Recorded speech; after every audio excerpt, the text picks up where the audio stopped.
Bonjour tout le monde, bienvenue à cette présentation hebdomadaire de notre balado-diffusion sur la glace, édition du 24 janvier. J'espère que vous allez bien, j'espère que vous allez passer une belle semaine. Sur un plan personnel, avant d'aller plus loin, ben, j'aimerais dédier cette émission-là. Je ne suis pas le genre de personne à faire ce genre de message souvent, mais je vais dédier l'émission d'aujourd'hui à ma mère qui nous a quittés en fin de semaine. Elle était malade depuis plusieurs semaines, foutu cancer qui était apparu à l'automne et elle est décédée samedi. Alors, je tenais quand même à être là pour ma balado-diffusion. De toute façon, comme je la connais, elle était toujours très fière de moi, de mon travail et tout ça. Alors, mes pensées sont avec elle aujourd'hui, puis je sais, j'aime à penser qu'elle est mieux aujourd'hui qu'au cours des dernières semaines parce que c'était vraiment pas facile. Alors voilà donc ma petite annonce personnelle. On va parler, comme on le fait d'habitude, du Rocket de Laval. On va parler du hockey junior qui est toujours sur le mode pause. J'espère que ça s'en vient, le retour. Il y a du hockey junior qui se joue par contre en Ontario et dans l'Ouest. On aura l'occasion d'en parler. Et on a également un espoir du Canadien à vous présenter aujourd'hui, le gardien danois Frederick Dekar qui joue en Suède. Je lui ai parlé au cours des dernières heures et il va représenter son pays, le Danemark, aux Jeux olympiques de Pyeongchang qui approchent à grands pas. Alors, ça va être une occasion de découvrir cet espoir du Canadien, un gardien de 6 pieds 5 pouces. Alors, on vous présente ça un petit peu plus tard. D'abord, ben, parlons du Rocket de Laval. J'ai un petit peu de difficulté avec mon fil. On va organiser ça. Ça va être mieux comme ça. Bon, voilà. Euh, le Rocket de Laval, c'était une semaine assez tranquille. En fait, il y a eu un seul match. Il faut remonter à mercredi dernier, un match qu'on vous a d'ailleurs présenté sur les ondes de RDS. Et ça a été un match quand même important et je dirais un match qui a démontré certaines choses pour la troupe de Jean-François Houle parce qu'on recevait la visite recevait la visite des Comets de Utica. Ça, c'est la meilleure équipe de la Ligue américaine depuis le début de la saison. Et entre le 15 janvier, qui était le match précédent à Hartford, et le match suivant qui va venir en fin de semaine, en fait le 28, vendredi, on avait un espace là, de un seul match sur une période de pratiquement 2 semaines, une douzaine de jours. Alors, c'est important de ne pas échapper ce match-là, qui a été présenté encore une fois à huis clos. C'était le troisième match joué à la Place Belle à huis clos, après ceux du 17 décembre et du 12 janvier. Et le Rocket est allé chercher une victoire de 4-3. Jesse Ilonen, qui effectuait un retour avec le Rocket, a marqué 2 buts. Peter Abandonato en a profité pour marquer son premier avec le Rocket. Ça s'est avéré le but de la victoire, d'ailleurs, dans le cas d'Abandonato, qui a commencé la saison avec les Lions de Trois-Rivières dans la ECHL. Et c'était le retour au jeu, d'ailleurs, dans ce match-là, de quelques joueurs importants là, pour le Rocket. On pense à, je vous ai nommé Elonen. C'était également le retour de Harvey Pinard. C'était le retour d'Alex Belzil. Ça a été le retour du défenseur Gianni Fairbrother aussi. Alors, ça faisait du bien là, du côté du Rocket de voir revoir un peu là, les membres importants de l'équipe. Et le Rocket a joué un super match. Ce qui nous amène au prochain duel à partir de vendredi. On sera le 28 janvier, vendredi, jusqu'à la fin de la saison, le 30 avril. Dans un espace de 92 jours, le Rocket devra disputer 44 matchs. Alors, 44 en 92, vous allez convenir avec moi que les rencontres vont venir assez rapidement. Il y a beaucoup de matchs en peu de temps. Le Rocket, en ce moment, c'est l'équipe dans la Ligue américaine qui a joué le moins de matchs. On a 28 matchs de jouer. Et je regardais, par exemple, Bridgeport, ils ont 40 matchs de jouer. Alors, c'est pas compliqué, là. On dit ça des fois, cette expression-là. Et le Rocket a 2 matchs en main sur Syracuse. Le Rocket a 12 matchs en main sur Bridgeport. C'est assez hallucinant. Et le Rocket se maintient au plus fort de la course là, dans la section nord. On sait que les 5 premières équipes vont se qualifier pour les séries éliminatoires. Et dans le cas du Rocket, on commence une séquence là, de 5 matchs à l'étranger. Il y a d'abord 2 matchs au Texas en fin de semaine. Il y aura 2 matchs contre justement les puissants Comets de Utica sur la route également la semaine prochaine. Et il y aura un match à Belleville avant de rentrer à Laval pour 3 matchs contre Syracuse. Et par la suite, le Rocket va repartir de nouveau pour 5 matchs à l'étranger. Donc, 10 des 13 prochains matchs à l'étranger pour amorcer cette séquence là, de 44 matchs en 92 jours. Alors, c'est ce qui attend la formation du Rocket là, au cours des prochaines semaines. On espère, nous, du côté de la Place Belle, en février, avec la visite du Crunch de Syracuse, les 9, 11 et 12 février, qu'on pourra accueillir minimalement 50 des partisans. C'est ce que, évidemment, l'organisation souhaite profondément. On a appris aujourd'hui que Joel Teasdale, finalement, pourra effectuer un retour au jeu. Ça, c'est une bonne nouvelle. Il n'a pas disputé un seul match depuis le début de la saison. Teasdale, qui a plus souvent qu'autrement été ennuyé là, par des nombreuses blessures. C'est un joueur qui, lorsqu'il est sorti des rangs juniors là, avec les Huskies de Rouyn-Noranda, venait de remporter là, la Coupe Memorial, d'avoir été choisi le joueur par excellence du tournoi. Mais depuis, Teasdale est fortement ennuyé par les blessures. Il n'a somme toute joué que 26 matchs là, au cours des 3 dernières saisons, si on inclut la saison en cours en ce moment. Le 19-20, il n'a pas joué. 20-21, l'an passé, a joué 26 matchs et 21-22 n'a toujours pas joué. Alors, c'est 26 matchs au cours des 3 dernières années. Ça va faire du bien de revoir Joel Teasdale dans l'alignement du Rocket. Le Rocket qui envoie encore beaucoup de ses joueurs avec le Canadien en ce moment, notamment ses 2 gardiens de but. Caden Primo et Michael McNiven sont avec le Canadien présentement. Il ne faut pas oublier là, Laurent Dauphin qui est toujours avec le Canadien. Michael Pezzetta qui est là depuis le début du mois de novembre n'est pas revenu. Lucas Veidemo n'est pas revenu non plus. Alors, évidemment, il y a Ryan Paling aussi qui avait commencé avec le Rocket. Est-ce qu'on va le revoir à Laval éventuellement? On verra bien. Alors, c'est la situation pour le Rocket de Laval. Et ce matin, j'ai fait un brin de causette avant la séance d'entraînement avec l'attaquant Jean-Sébastien D, qui a 10 buts à sa fiche depuis le début de la saison. Alors, je vous présente cette entrevue réalisée un petit peu plus tôt aujourd'hui. Jean-Sébastien, c'est une période pour le Rocket qui est tranquille, là, une séquence de 9 jours sans jouer. Comment on garde le focus? Comment on continue à penser à ce qui s'en vient pour vous? Parce qu'il y a une longue séquence qui s'en vient. Non, exactement. Je pense que c'est ça que tous les gars on a en tête. On regarde la cédule qui s'en vient en février. Puis je pense qu'au contraire, c'est quasiment bon de tranquillement, pas vite se préparer mentalement, physiquement à le gros stretch qui s'en vient.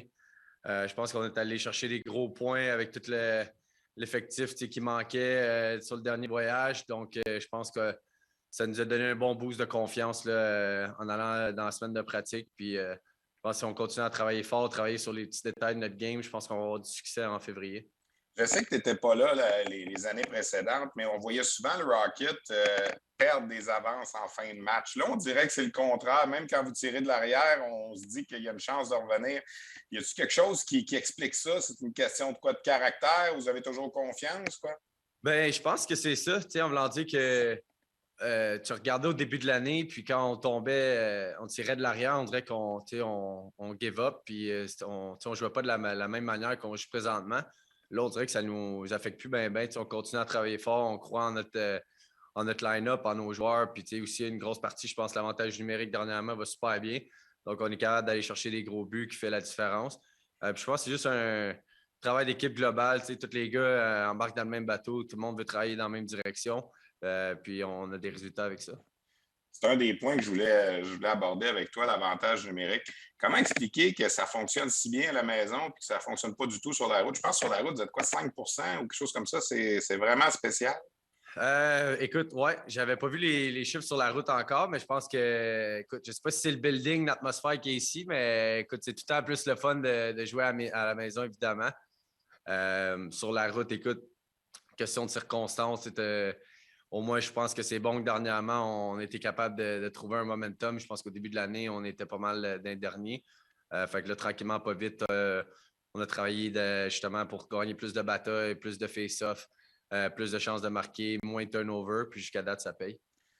Contre Utica dans le seul match la semaine passée. Le fait qu'il y en avait juste un aussi dans une période de 10 jours, c'est une grosse équipe. C'est la meilleure équipe de la Ligue en termes de classement. C'était important de ne pas l'échapper, celle-là. Là. Non, exactement. Surtout ces matchs de division-là sont importants. Il n'y en a pas beaucoup dernièrement. Donc, c'est des gros points à aller chercher, là, surtout sur un gros voyage qui s'en vient comme ça. Là, des fois, c'est pas toujours facile de partir comme ça, mais je pense que c'est important, comme je disais, d'aller chercher le plus de points possible. Puis écoute, là, on rentre game mode, puis ça va rouler. Je ne sais pas si vous avez réalisé, là, j'imagine que oui, à partir de vendredi, c'est 44 matchs en 92 jours pour finir la saison. Là, c'est en souhaitant qu'il n'y ait pas d'autres remises. Là. Du 28 janvier au 30 avril, 92 jours, il reste 44 matchs à jouer. Ça va venir aux 2 jours presque continuellement.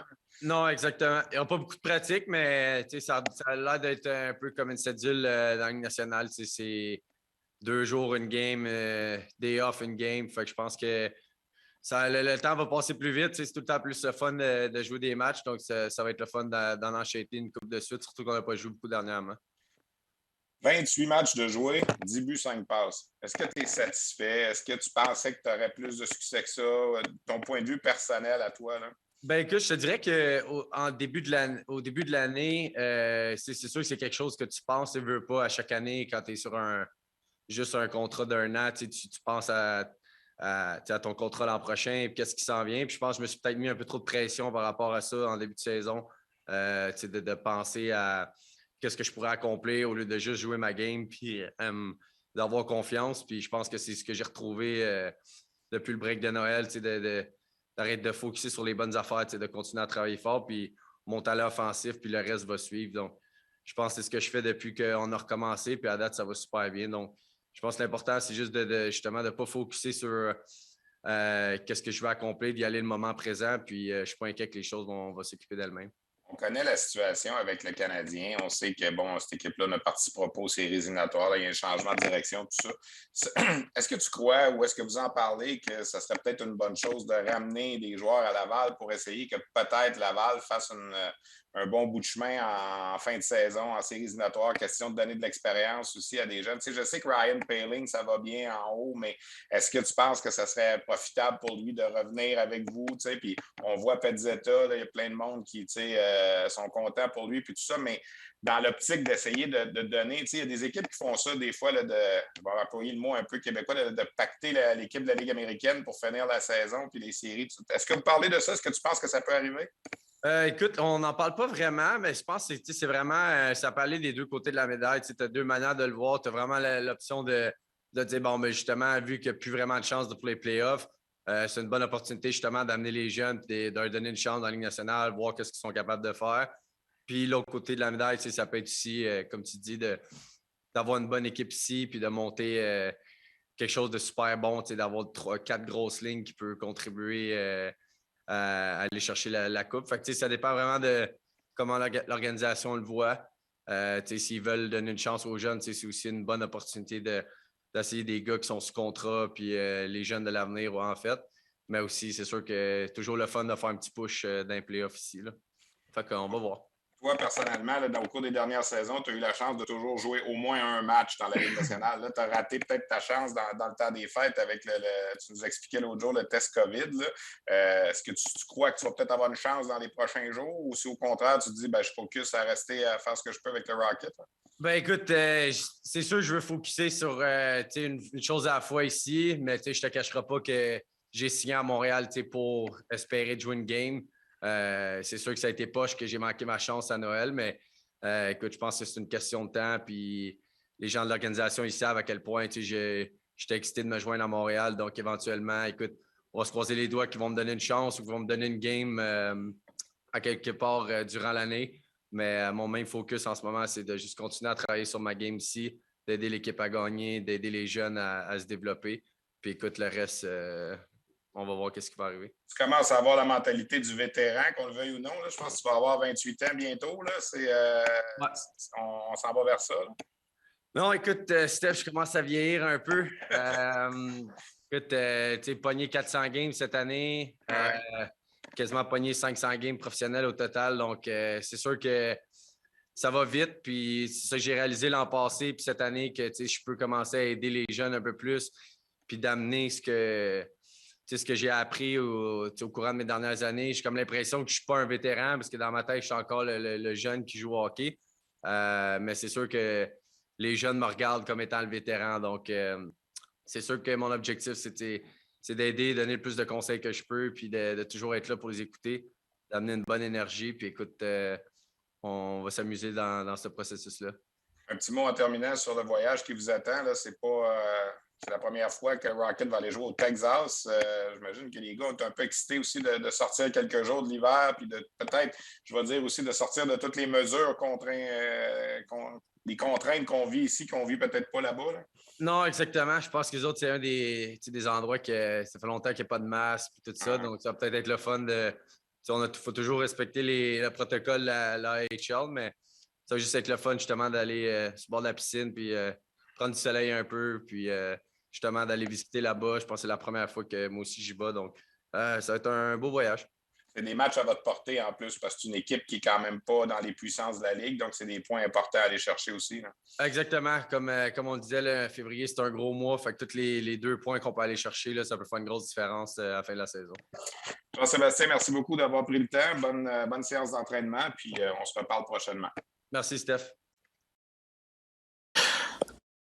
Alors voilà donc l'attaquant Jean-Sébastien D du Rocket de Laval. Peut-être pour compléter, là, jeter un coup d'œil justement, comme je vous le mentionnais, au classement de la Ligue américaine en ce qui concerne la section nord. Utica qui est toujours en tête avec 48 points.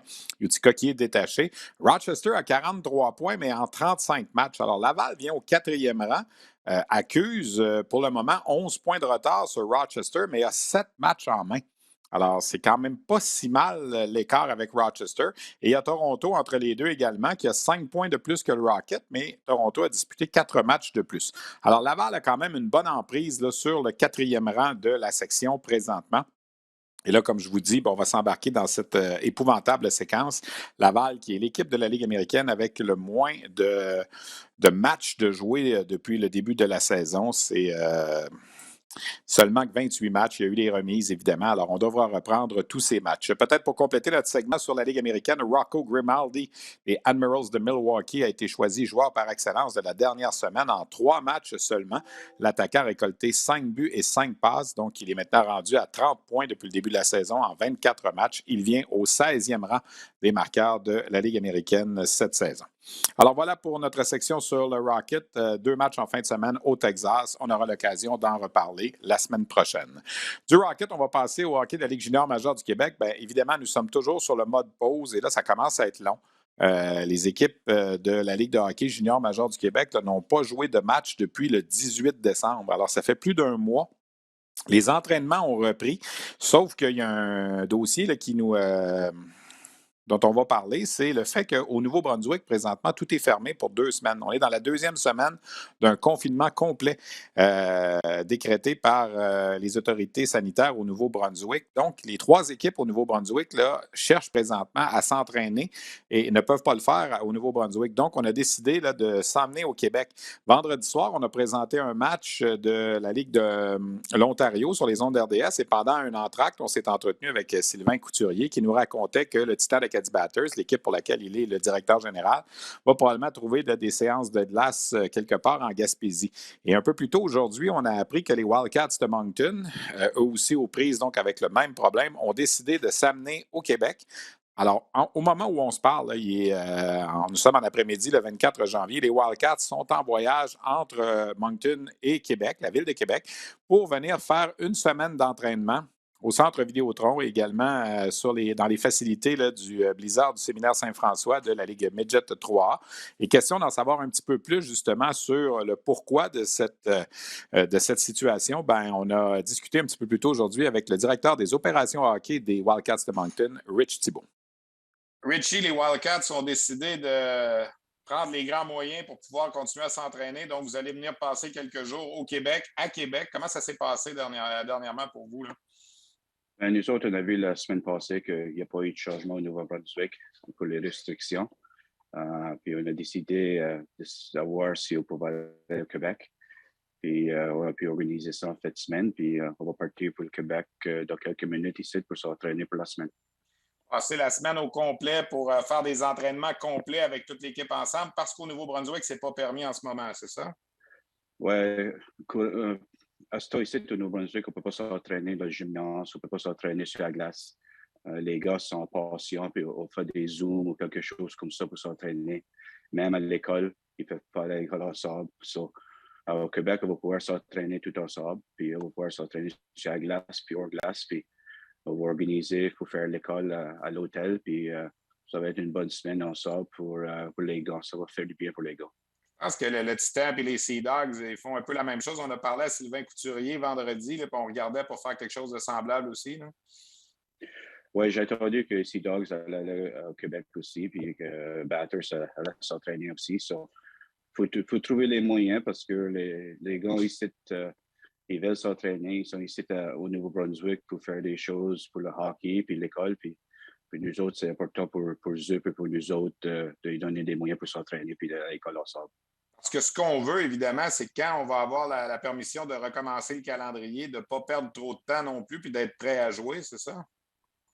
Oui, ça fait depuis autour du 19 décembre que les gars n'ont pas vraiment pratiqué ensemble, peut-être une ou deux fois.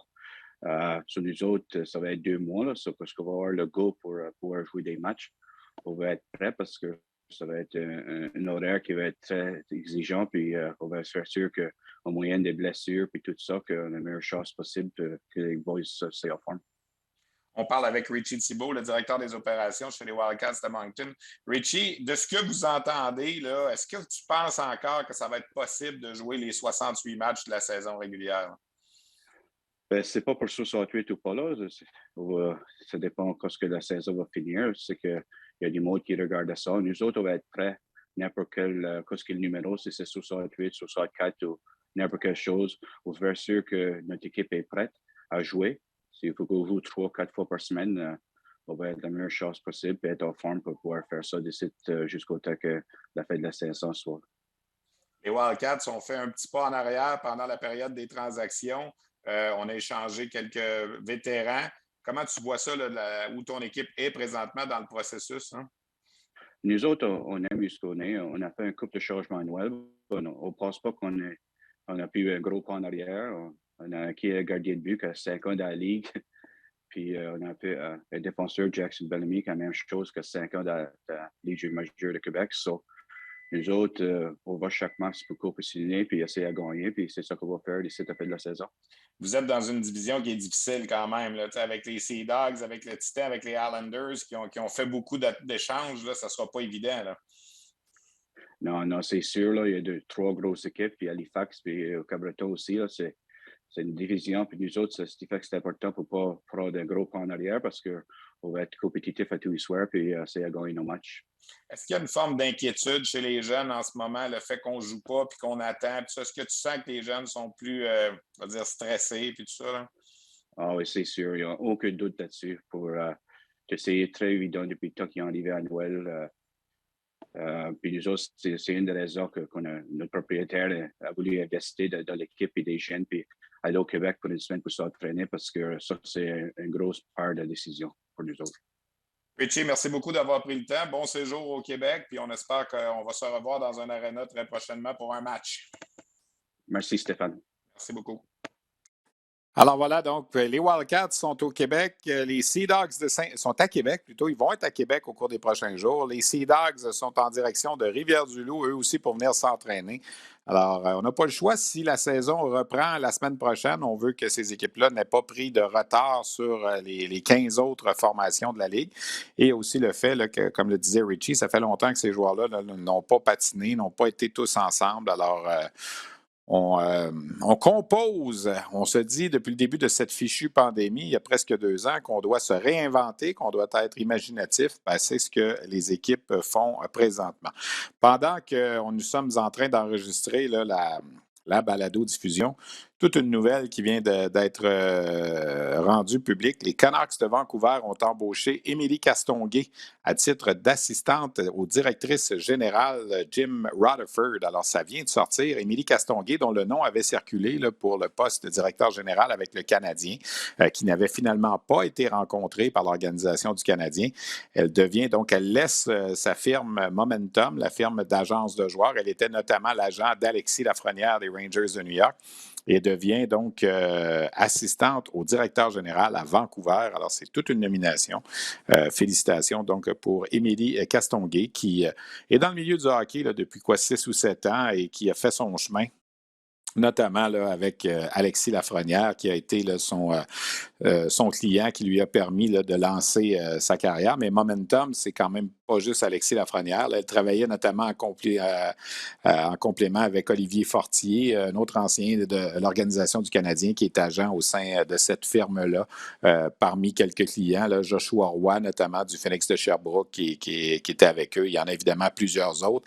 C'est cette même firme d'agents qui était aussi dirigé par le regretté Christian Daigle, qui malheureusement nous a quittés l'an dernier. Donc, félicitations à Émilie Castonguay qui s'en va avec les Canucks de Vancouver. Pour revenir au hockey de la Ligue de hockey junior majeur du Québec, bien évidemment, on est en mode pause. On a bien hâte de voir avec toutes les transactions qui ont été effectuées, qu'est-ce que ça va donner là, au retour au jeu. Moi, personnellement, je vais émettre un commentaire. Je sais que les dirigeants d'équipe ont tous dit nous ne jouerons pas tant que nous ne serons pas en mesure d'avoir au moins 50 des spectateurs dans les estrades. Et je comprends très bien les impacts. Je comprends très bien les impacts économiques de tout ça. Mais à partir de la semaine prochaine, lorsque la pause va être levée au Nouveau-Brunswick. Je ne sais pas si d'ici à vendredi ou samedi de cette semaine, on va être en mesure de faire des nouvelles annonces au niveau de la santé publique au Québec pour permettre justement le retour d'au moins 50 des spectateurs. Mais on s'entend là, que ça semble être une question de temps. Là. Si ce n'est pas pour le 1er février, ce sera peut-être pour le 8 février. Pourquoi ne pas justement relancer la saison le 1er février? Quitte à jouer une semaine sans spectateurs, comme le fait l'Ontario présentement et l'Ouest. En tout cas, c'est une opinion personnelle parce que plus on attend, plus on prend du retard. Et si on tient vraiment à jouer 68 matchs et si on tient vraiment à entrer dans l'échéancier là, des séries éliminatoires et de la Coupe Memorial, il va falloir que ça reprenne éventuellement parce que tu regardes la plupart des formations là, de la Ligue junior majeure du Québec ont une trentaine de matchs de jouer. Alors, si on veut finir le calendrier début avril, comme c'est prévu, ben, il reste 2 mois. Et 2 mois pour jouer 38 matchs par équipe, c'est beaucoup. Là. On parle de 19 matchs par mois. Il ne faut pas oublier que ces jeunes-là vont à l'école et tout ça. Si on ajoute 2 semaines à la saison régulière, qu'on repousse la Coupe Memorial de 2 semaines, ça pourrait devenir possible. On parlerait d'un rythme de 3,8 matchs par semaine, 4 matchs par semaine. Alors, mardi, jeudi, samedi, dimanche, ça peut toujours fonctionner. Mais il va peut-être falloir songer à réduire le calendrier. Puis on l'a expliqué ici sur la glace au cours des dernières semaines, la raison pour laquelle on veut jouer 68 matchs. C'est de un, on veut honorer les détenteurs de billets de saison qui ont acheté les billets en se faisant dire qu'il va y avoir 34 matchs locaux. Alors, on ne veut pas que ça devienne 32 matchs locaux ou 28 matchs locaux. Et c'est la même chose pour les annonceurs dans les arénas aussi. Chaque publicité qui est vendue aux commerçants dans chacun des marchés de la Ligue, ben, c'est un contrat pour les 34 matchs locaux. C'est toujours la base de discussion. Alors, s'il n'y a pas 34 matchs locaux, ben là, on empiète sur les séries éliminatoires et c'est des revenus pour les équipes qu'on a déjà acquis et qu'on ne veut pas être obligé de rembourser. Alors, est-ce qu'on va demeurer avec 68 matchs, peut-être se rendre jusqu'au 15 avril pour terminer la saison, jouer des 3 de 5 dans les 2 premières rondes, peut-être repousser la Coupe Memorial d'une semaine, au lieu de la commencer le 4 juin, peut-être la commencer le 11 juin. C'est des scénarios qui sont sur la table en ce moment pour la Ligue de hockey junior majeur du Québec. Évidemment, on attend ce qui se passe au niveau de la santé publique, mais j'ai bien hâte de connaître la suite des choses là, pour les dirigeants du circuit Courtois. Je vais revenir un petit peu plus tard pour vous parler un petit peu de la Ligue de l'Ontario et de la Ligue de l'Ouest, mais avant ça, je veux vous présenter une entrevue. Les alignements pour chacun des 12 pays qui participent au tournoi masculin de hockey olympique commencent à sortir. Là. Il y en a 6 ou 7 là, qui sont connus. On va connaître le Canada bientôt aussi également. Et parmi les noms qu'on a entendus jusqu'ici, qu'on a eu confirmés, il y a 2 espoirs du Canadien qui vont faire partie là, du tournoi olympique. On a parlé à Sean Farrell, l'Américain, la semaine dernière. L'autre espoir du Canadien qui a été confirmé au sein de son équipe nationale, c'est le gardien Frederick Decker. Ça s'écrit D-I-C-H-O-W, mais il faut prononcer Decker. Il joue présentement en 2e division en Suède et il est danois. C'est un gardien format géant là, de 6 pieds 5 pouces que le Canadien a repêché en 2020.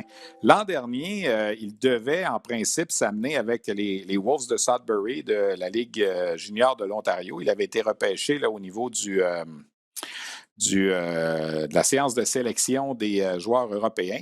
Et malheureusement, il n'a pas pu s'amener avec cette formation-là. J'ai dit 2020 dans le code d'écart, je m'excuse, c'est bel et bien 2019. Aujourd'hui, il a 20 ans d'écart. Il aura 21 ans le 1er mars prochain, donc ça s'en vient. 6 pieds, 5 pouces, 192 livres. Et il joue présentement avec Christian Stads en deuxième division de la Ligue suédoise. Il connaît une excellente saison. 14 victoires, 6 défaites, moyenne de buts alloués de 2,20, taux d'efficacité de 929. Et là, pour ajouter la cerise sur le Sunday, il va aller représenter le Danemark aux Jeux olympiques. C'est la première fois d'ailleurs que le Danemark va faire partie du tournoi de hockey masculin aux Jeux olympiques. C'est une nation qui ne s'était jamais qualifiée. Alors, samedi matin, on a fait un brin de discussion avec Frédéric Descartes. Évidemment, l'entrevue est en anglais, mais je vais vous traduire l'essentiel des propos au retour. Voici donc cet espoir du Canadien. Our guest is the prospect goaltender for the Montreal Canadiens, Frédéric Descartes, that we reach in Sweden. First of all, Frédéric, thank you very much for doing this for us. It's really, really appreciate. I'm sure the fans in Montreal are anxious to know a little bit more about you. So first of all, maybe talk about your season that you're playing in Sweden right now. I think it's going very well. Yeah, first of all, thanks for having me. The season is going really good, a lot better than people expected in the start of the season. So it's awesome that we surprise people and we're doing pretty good right now. You are playing in what we can call the second division of the Sweden League? Yeah, the Hockey Allsvenskan, yeah. Okay, and where are you playing exactly? I think it's in the south of Sweden. It's near Malmö or something like that? Yeah, I play in the region in Sweden called Skåne. It's in the south part of Sweden. Okay. At the start of the season, did you expect something like that? I mean, your stats are very good right now. We look at your average, your save percentage. Is it a surprise a little bit for you? You're only 20 years old. Yeah, it's going really good right now. It's something I worked for, so I don't know if I should call it a surprise, but it's going better than most people have expected, and also surprised me a little bit. But obviously it's pretty nice. Okay, who is your model as a goaltender? I know you're a tall goaltender, 6'5". Who you want to look like when you're a goalie? Don't really want to look like anybody. I'm my own goalie, have my own style, and just trying to perfect that. Is it like a butterfly style, or is it a hybrid style, or? It's a little bit of both. I can play I can play positioning, and I can do some big agility saves. So it's a mix. How did you react when Montreal drafted you in the 5th round? Was it something that surprised you a little bit? Did you have a lot of talks with them before the draft, or? I talked a little bit with them. I was at the prospect camp in Stockholm. Definitely did not expect to get drafted coming from the Danish league, but it was awesome. It was really great.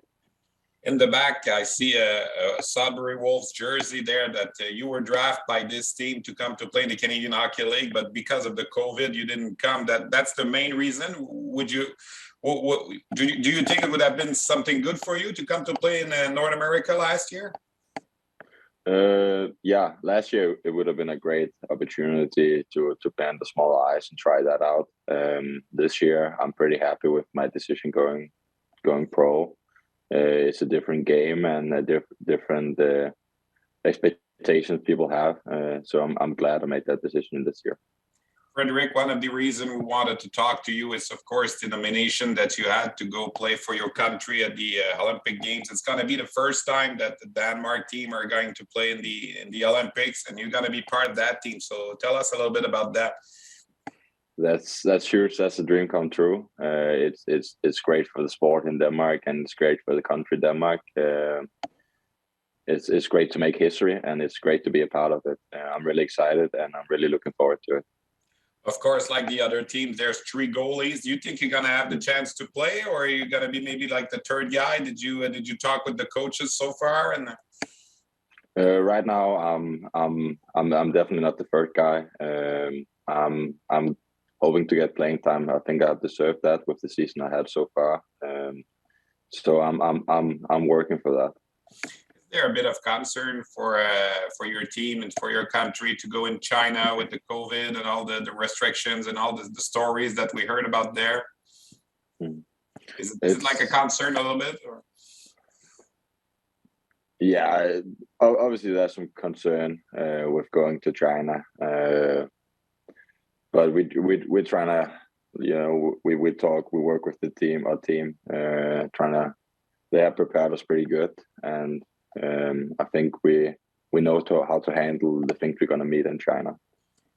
The hockey in Denmark is in good progression right now. I remember like 5 or 6 years ago, there was some good runs from the Danish team at the World Juniors with Mr. Heller and stuff like that. Do you think that the hockey is like can match one day like Finland and Sweden are doing, or is it's too early a little bit?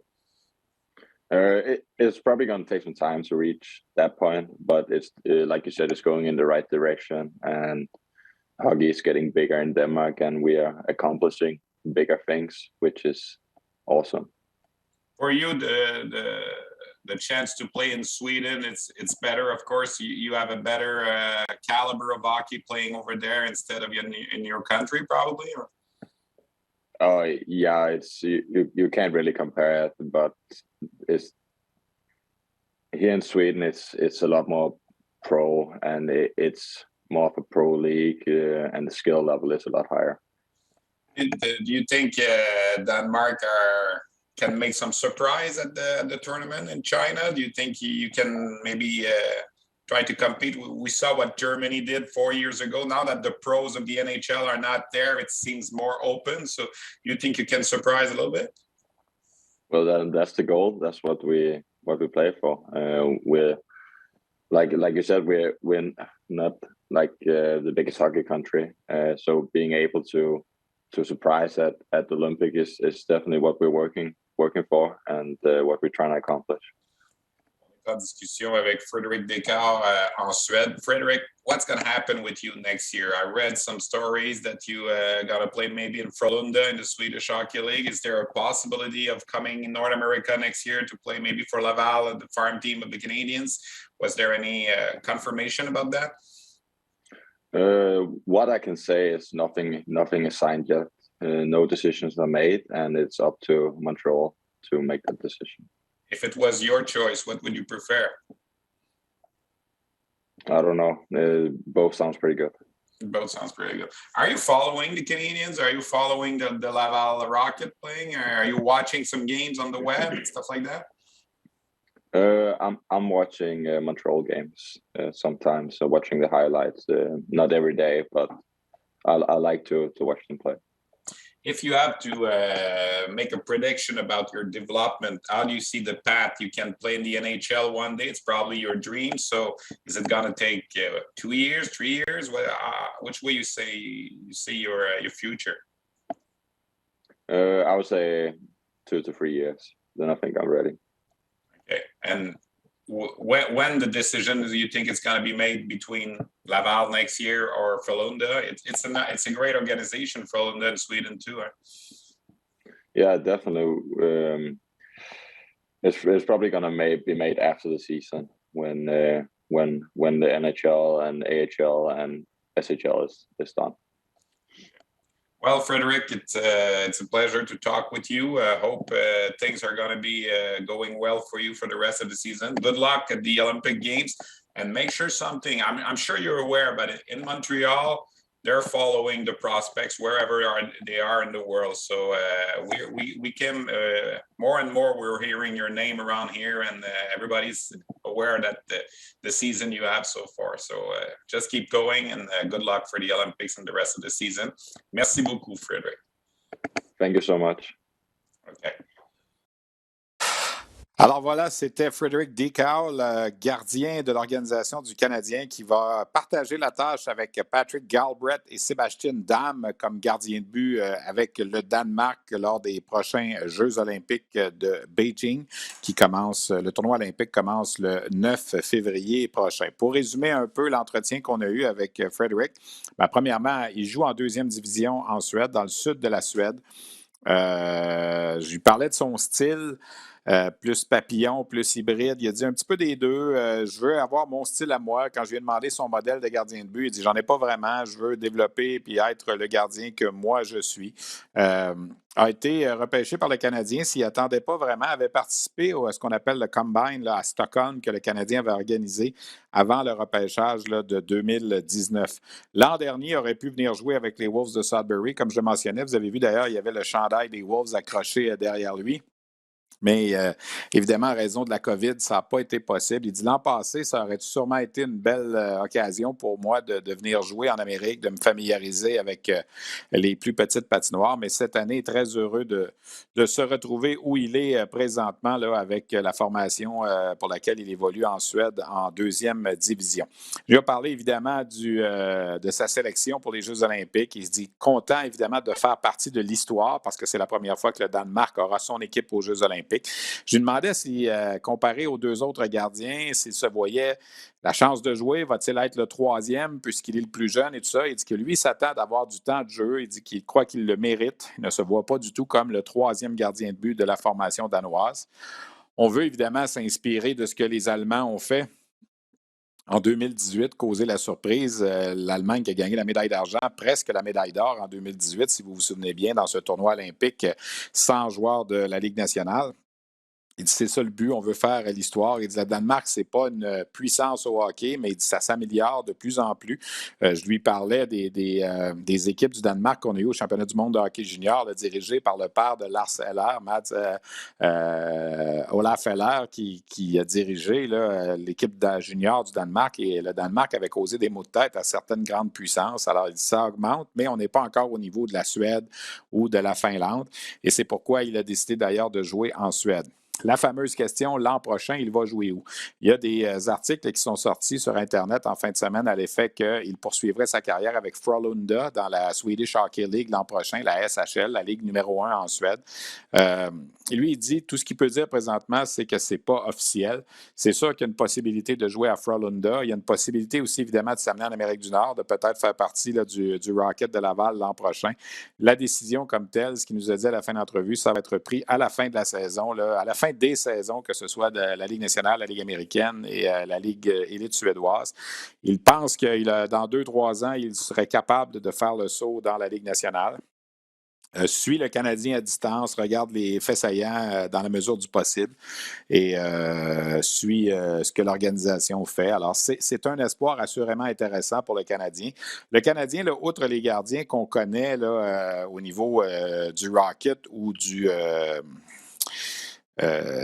comment j'allais dire? Les gardiens dont on parle beaucoup, évidemment, c'est toujours Caden Primo, puis qui est perçu comme le gardien d'avenir. Mais il y a maintenant ce décor, et il ne faut pas oublier non plus, le Canadien a aussi repêché un gardien tchèque du nom de Jakub Dobeš en 2020. Décor a été repêché en 2019, Dobeš en 2020. Dobeš joue pour Ohio State cette année, et lui aussi a toute une saison. Une moyenne de 2,07, un taux d'efficacité de 932. Alors, lui aussi, on aura l'occasion sûrement de lui parler au cours des prochaines semaines. Dobeš, qui lui aussi fait 6 pieds 5 pouces. Alors, Dobeš, Décor, Primo, ça devient un peu les gardiens là, qu'on identifie comme les potentiels successeurs de Carey Price, parce que ça va arriver un jour, qu'on le veuille ou non. Carey Price qui est blessé, qui vieillit. Alors, on aura peut-être l'occasion là, de parler à Jakub Dobeš éventuellement, mais chose certaine, pour cette semaine, c'est intéressant de connaître un petit peu mieux ce gardien danois, Frederick Décor. Je vous disais un petit peu plus tôt que je vous parlerai un petit peu de l'Ontario et de l'Ouest pour 2 raisons.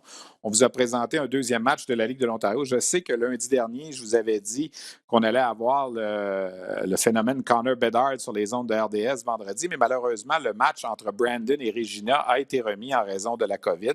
Alors, on a dû trouver un plan B. On vous a présenté le match entre les Greyhounds de Sault-Sainte-Marie et le Storm de Guelph. Mais là, vendredi prochain, donc le 28, en principe, on devrait avoir le match entre les Raiders de Prince-Albert et les Pats de Regina dans la Ligue de l'Ouest. Donc, de voir à l'œuvre Connor Bedard qui a 32 points en 27 matchs depuis le début de la saison. C'est le souhait qu'on a là, à RDS parce que vendredi, ça devait être le début de notre programmation LHJMQ à RDS. On devait vous présenter le duel entre le Titan d'Acadie Batters et les Voltigeurs de Drummondville. Mais évidemment, on en a parlé plus tôt, la LHJMQ est en pause. Ça va revenir, on l'espère, très, très prochainement. On aura aussi, je veux vous parler, je veux dire rapidement, Logan Mailloux, c'est le premier choix du Canadien. Il est rendu à 31 tirs au but en 6 matchs depuis son retour au jeu. Il a 3 buts, 5 passes pour 8 points. Et fort probablement que sur les ondes d'RDS, d'ici les prochaines semaines, on aura également un match des Knights de London, la formation pour laquelle Logan Mailloux évolue. Peut-être également vous mentionner, avant de vous laisser aller, le retour au jeu des Lions de Trois-Rivières en fin de semaine dans la ECHL. Les Lions, eux aussi, ont des matchs à rattraper au niveau du calendrier parce qu'eux aussi, disons que ça a été difficile. Il y a eu plusieurs matchs qui ont été remis. Alors, eux aussi devront mettre les bouchées doubles au cours des prochaines semaines pour reprendre le temps perdu. Parce qu'on a pris évidemment du retard là, avec le calendrier. Pour revenir au match d'en fin de semaine, la troupe d'Éric Bélanger est allée chercher 2 victoires et une défaite à l'étranger. Une victoire de 4-3 à Worcester vendredi, une défaite de 2-1 samedi contre Reading et une victoire de 3-2 contre ces mêmes Royals de Reading hier en prolongation. Donc 4 points sur une possibilité de 6. Ce qui a fait jaser dans l'entourage des Lions, c'est que l'entraîneur Éric Bélanger a laissé des vétérans de côté, des joueurs, je dirais, plus de qualité parce qu'il n'était pas satisfait de l'attitude de certains. Cam Hillis, Justin Ducharme et Sean Saint-Amand, notamment, ont sauté leur tour. On est déjà rendu à 47 joueurs d'utilisés par les Lions de Trois-Rivières depuis le début de la saison. Ça, c'est le propre de la CHL, évidemment. Les Lions vont être à nouveau à l'étranger cette semaine. 2 matchs contre Adirondack et un match contre le Maine au cours du prochain week-end. Je vous rappelle que le Rocket est au Texas en fin de semaine. On aura l'occasion d'en reparler la semaine prochaine. Et ça fait pas mal le tour de ce qu'on avait pour vous cette semaine. J'espère que ça vous a plu. Merci à François Perrault à la technique. Merci à Luc Dansereau à la coordination, Christian Daou à la recherche. Mes invités cette semaine également, Jean-Sébastien Di du Rocket de Laval, Frédéric Descartes de l'équipe nationale du Danemark et Rich Thibault, le directeur des opérations des Wildcats de Moncton. Je vous souhaite une excellente semaine et on se retrouve sans faute la semaine prochaine. Ce sera la fin du mois de janvier. On espère qu'on aura des bonnes nouvelles pour la LHJMQ. Bye bye.